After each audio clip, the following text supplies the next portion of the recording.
It's day 8 of the Diddy trial, and something unexpected just happened.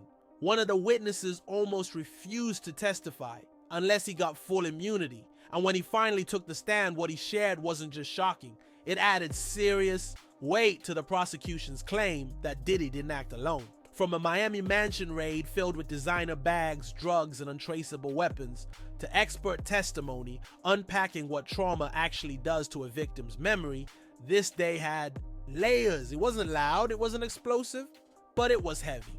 The kind of courtroom energy that leaves everyone, including the jury, a little more drained by the end. And in the middle of it all, quiet details, a rubber ducky, a hotel bag, a job description that blurred into criminal territory. This isn't just about celebrity drama.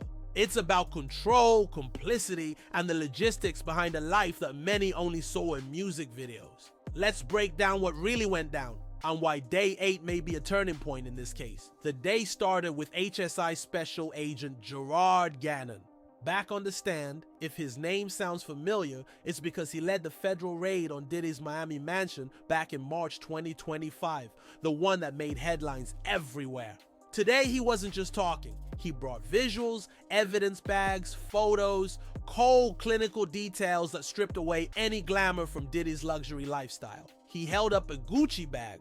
Inside, a mix of narcotics, MDMA tablets in neon colors, some stamped with the Tesla logo, cocaine in a labeled baggie, traces of ketamine, and then there were the weapons. Parts of AR-15 rifles with scratched off serial numbers and a loaded .45 caliber handgun found in a suitcase. At the guard shack, the defense tried to downplay the drugs, pointing out that some quantities were too small to keep and had actually been destroyed. But the prosecution leaned into the indictment. This wasn't about casual use. It was about a pattern. And that's where it got strange. In a hallway closet, agents found something that didn't look like evidence at first. 25 bottles of baby oil, Astroglide, 2 rubber duckies, 1 green, 1 yellow, all photographed, all shown to the jury. Items that by themselves might not say much, but in this context, they raised eyebrows. No one mentioned children in this particular case. No charges reflect that. But it's worth noting, Diddy is facing separate lawsuits from individuals who say they were underage at the time of their alleged abuse. And some have linked similar items to what they call freak-offs. No conclusions were drawn today, just photos. But jurors noticed, and you could feel the tension shift in the room. This wasn't just about narcotics anymore. It was about what kind of environment federal agents walked into, and what that environment suggests about the lifestyle behind closed doors. Of all the things shown in court today, drugs, weapons, luxury bags, it was the rubber duckies that stuck.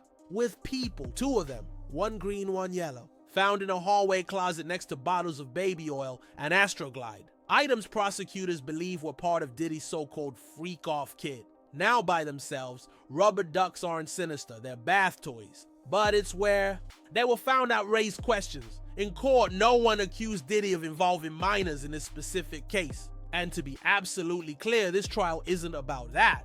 But the placement of those toys, photographed and deliberately highlighted, hit a nerve. Because Diddy does face separate civil lawsuits from people who say they were abused by him as children and outside of court. Survivors have taken to social media saying they were trafficked as minors and were present at these alleged freak-offs. None of that is part of this criminal trial, but the presence of those items in the middle of materials linked to explicit acts created a ripple effect, not just in the courtroom, but across the internet as people started connecting dots. Fairly or not, it's one of those moments where the visual is louder than the testimony, a silent object that doesn't make accusations but leaves space for uncomfortable questions. Why were they there? Were they used? Were they symbolic or just meaningless? No one gave answers, but the prosecution made sure the jury saw them. And in trials like this, perception can matter just as much as fact. After a morning packed with physical evidence, the afternoon shifted gears. Less about what agents found and more about what victims felt. Enter Dr. Dawn Hughes, a clinical and forensic psychologist with 30 years of experience in trauma. She wasn't there to diagnose anyone. She wasn't even briefed on the details of this case. She came in as what's called a blind expert, meaning she didn't speak to the victims or review the testimony in advance. Her job help the jury understand how trauma works. And she did. She talked about trauma bonding, a psychological phenomenon where victims of abuse form deep emotional ties to their abuser. Not because they like the abuse, not because they want to stay, but because trauma warps the emotional wiring. It creates dependency, fear, even guilt. She explained why survivors might stay in a relationship that's harmful. Not because they're choosing pain, but because their sense of choice has been crushed. Then she described passive self-defense, things like curling into a ball or mentally checking out during an assault. Moments that match earlier testimony from Don Rashard and Cassie, who both described Cassie's behavior during alleged beatings by Diddy. The conversation turned darker when she addressed substance use. Dr. Hughes said trauma survivors often use drugs to cope, to numb the pain, to disassociate from what's happening. Cassie had already testified that she became addicted to opiates during her relationship with Diddy. Not just for the psychological pain, but to escape the physical aftermath of what she described as constant freak-offs and assaults. And here's where it got especially hard to hear. According to previous testimony, Cassie suffered infections so severe that medication eventually stopped working. She kept going through physical pain because stopping wasn't an option. And when you combine that level of trauma with psychological manipulation, Dr. Hughes said, memory starts to fracture. That matters because there have been inconsistencies. Cassie, Don Rashard, they've mixed up timelines, confused details, and the defense has pointed that out. But Dr. Hughes explained why. PTSD doesn't erase memory, it scrambles it. Sometimes the brain buries things so deep they don't come up for years. For some jurors, it helped make sense of the gaps. For others, it might have raised more questions. But one thing was clear. Hughes wasn't emotional, wasn't performative. She was calm, clinical, and precise. And that might be exactly why the prosecution brought her in. If the prosecution brought calm clarity with Dr. Hughes, the defense came in swinging. Jonathan Bach, Diddy's newly added attorney, led the cross-examination. And he wasn't subtle about it. From the start, he came after Dr. Hughes' credibility, not her science, but her neutrality. He brought up a 10-year-old webinar where Hughes trained other professionals on how to testify in court, suggesting pretty bluntly that she might be teaching people how to sound believable. The implication? She wasn't just explaining trauma. And yeah, she was coaching the narrative. Hughes pushed back. She said the webinar was about ethics and courtroom conduct, not how to shape a story. But when Bach pressed her to recall specific details, she admitted she couldn't remember everything. And honestly, who couldn't? It was a decade ago. Still, the moment gave Bach something to work with, a slight crack he could tap on. He kept going, brought up her pay, $600 an hour, $6,000 a day to testify. Not unusual for a qualified expert, but Bach tried to frame her as a professional witness, someone who makes a living helping one side win. He pointed out that 40% of her income comes from court-related work. Then he made it personal. Science doesn't pay you, he said. Oh, the DOJ does. That line was fast and quickly withdrawn after an objection. But it landed. You could feel the courtroom tense up. Bach also raised eyebrows over the number of meetings Hughes had with prosecutors, 6 to 8 before taking the stand. His angle? How can you be a blind expert if you're spending that much time with the people trying to win the case? But Hughes stood her ground. She hadn't spoken to victims. She hadn't reviewed their testimonies. Her role was to help the jury, to explain trauma, not validate any specific story. The meetings, she said, were about education, helping the legal team present psychological concepts clearly. Bach wasn't satisfied, and he kept pressing, even bringing up a past case where Hughes had been hired by Diddy's own defense attorney, Brian Still. That case involved a woman who shot her husband 5 times. Hughes never got called to the stand in that one, and she looked visibly uncomfortable when it was mentioned. An objection shut that moment down fast. Still, the damage, or the doubt, was done. Whether it stuck with the jury is anyone's guess. But what this back and forth made clear is that both sides are fighting not just over facts, but over who the jury can trust. And with trials like this, that question might end up mattering more than any single piece of evidence. It was supposed to be a standard break in court, a pause between testimonies. But behind closed doors, something big was happening. George Kaplan, Diddy's former assistant, had just entered the courthouse. And he made one thing clear. He wasn't going to say a word unless he got immunity. This wasn't a bluff. Prosecutors had been working with him behind the scenes, but it was the judge who had to sign off on the deal. Only after that did Kaplan agree to testify, and what he shared added a whole new layer to the case. Kaplan worked for Diddy Enterprises from late 2013 to the end of 2015. He started as an assistant to the COO, but became Diddy's personal assistant in September 2014. What he described wasn't just a high-demand job. It was a job with no boundaries. His shifts? 9:30 a.m. to 4:00 the next morning, sometimes longer. And this wasn't just tour planning or music logistics. This was managing freak-offs. He talked about organizing hotel rooms in cities like New York, LA, and Miami, naming specific places like the Trump Hotel and the Intercontinental. He was told what to pack: Diddy's clothes, candles, baby oil, Astroglide. These weren't vacation bags. They were setups. And when the parties were over, Kaplan cleaned the rooms himself. He said it was part of the job, that Diddy's rooms would be left in such a state that regular hotel staff couldn't be trusted. There was blood, urine, oil everywhere, and the smell.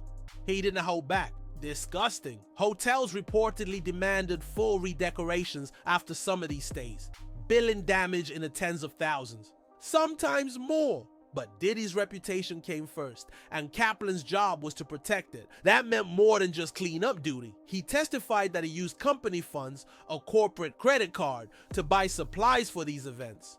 Baby oil, lubricant, even drugs. Kaplan admitted to buying MDMA for Diddy twice, once in Miami, once in LA. He was told who to call, where to go, and what to hand over. He didn't know what was in the bag at the time, he said, but he handed it over to Diddy anyway. Then came the med bag. Kaplan described it like an on-the-go pharmacy. Tylenol, Advil, ketamine, prescription meds. Some of it legal, some of it not so much. And all of it under Diddy's control. The picture painted here wasn't just of a celebrity assistant. It was of someone who became part of the machine. Someone who followed orders, crossed legal lines, and helped build the infrastructure behind Diddy's alleged trafficking network. And the most critical detail? Kaplan was on payroll, officially. That's exactly what the prosecution needed to reinforce. This wasn't random chaos. This was part of the enterprise, which makes it racketeering. By the time Kaplan was deep into his testimony, the room had gone quiet, not because of what he said out loud, but because of what it implied. The way he described it, cleaning up after Diddy wasn't a job, it was a mission.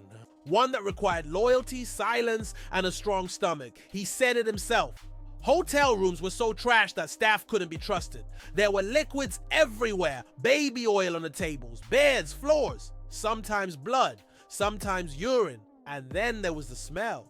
He said it lingered. He wasn't just cleaning for hygiene, he was cleaning for damage control. And this wasn't a one-time thing. This was a system, a pattern, a process that ran through multiple cities over years. And Kaplan was the one making it happen. Booking the rooms, delivering the bags, scrubbing the aftermath, all while staying on Diddy's payroll. That detail matters because it ties Kaplan's actions directly to the enterprise. And that's the core of the prosecution's argument, that this wasn't just Diddy's personal behavior. It was organized, it was funded, it was protected, and it was carried out using official resources and salaried employees. Even the purchases, baby oil, Astroglide travel expenses were billed through company credit cards. Nothing was off the books, and yet everything felt like it was operating just outside the law.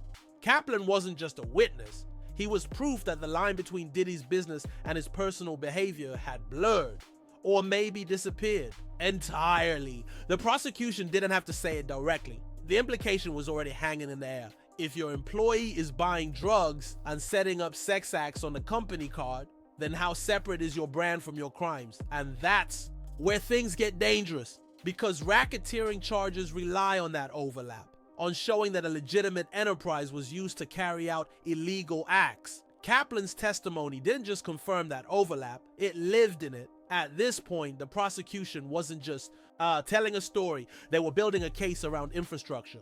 And Kaplan, he was a cornerstone.